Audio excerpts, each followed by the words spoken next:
The Lord be with you. And with your spirit. A reading from the Holy Gospel according to Luke. Glory to you, O Lord. At this time, Jesus said to his disciples, "Stay dressed for action and keep your lamps burning, and be like men who are waiting for their master to come home from the wedding feast, so that they may open the door to him at once when he comes and knocks. Blessed are those servants whom the master finds awake when he comes. Truly, I say to you, he will dress himself for service and have them recline at table, and he will come and serve them. If he comes in the second watch or in the third and finds them awake, blessed are those servants." The Gospel of the Lord. Praise to you, Lord Jesus Christ. My dear brothers and sisters in Jesus Christ, isn't a life filled with pleasure and comfort and security, no fear in the world, something so attractive? Even the most zealous Christians are tempted by the dream of a life without care. A care, you can say, that actually gives life meaning. Because this illusion of a life filled with unlimited pleasure, unlimited comfort, unlimited security ultimately does not satisfy the human heart.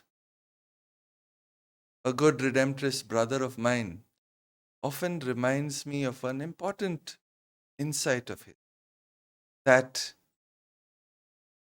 much of the problems of the world when people fail to take responsibility for what has been given to them.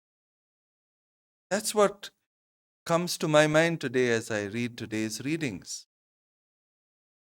In the gospel passage of today, Jesus is alluding to the Jewish understanding of a wedding. There used to be an elaborate and long process in a wedding feast, which included the betrothal, a few days in the bride's house, a few days in the bridegroom's house. And then the servants of the bridegroom are all obviously waiting for many days for the bridegroom to return to the house. And today, Jesus is saying a very paradoxical thing that would not happen in real life.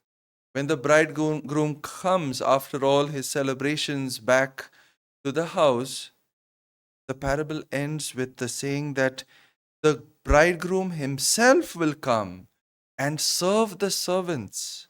Blessed are those servants whom the master finds awake, because truly I say to you, he will dress himself for service and have them, the servants, reclined at table, and he will come and serve the servants.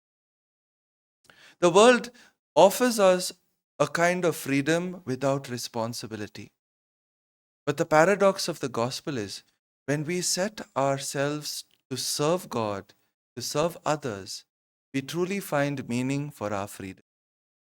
This is the freedom of the gospel that Jesus is alluding to today in the gospel passage.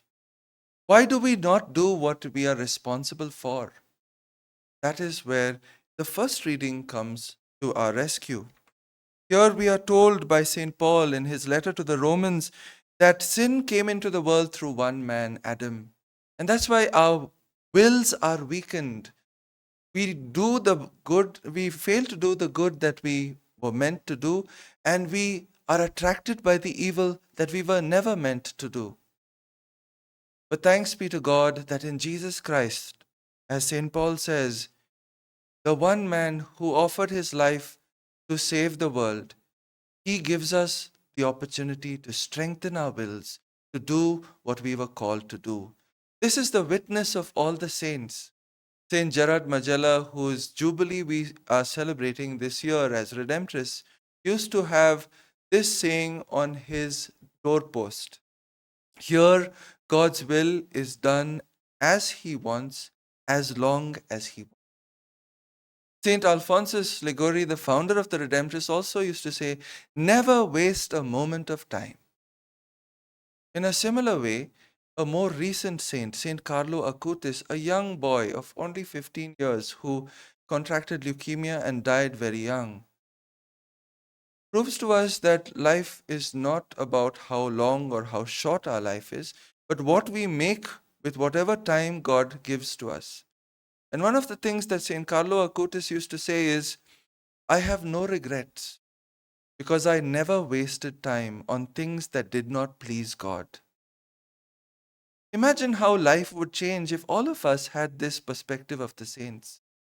That I never want to waste a single moment of time on things that do not please God. Then our time has a new meaning. Our time is a gift from God, and what we do with it is our gift back to Him. And the beautiful message of today's gospel passage is, if we live our lives with this kind of attitude, the Lord Himself will serve us. The Lord Himself will give us rest. The Lord whom we wait for will be waiting for us. And that doesn't happen only in the life to come.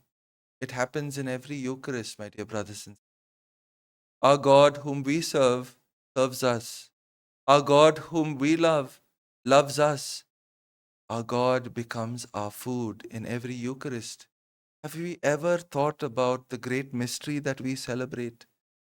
He comes to strengthen our wills, to change us into the new Adam, to die to the old Adam and become new creations in Himself. That is the great gift He gives to us in every Eucharist.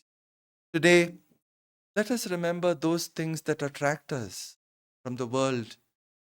Let us look at Jesus and say, Lord, what do you want me to do with my time? What do you want me to do with my energy? What do you want me to do with my treasures? May we use them responsibly for God's kingdom, for His glory, service of our neighbor, and bear witness Jesus' strength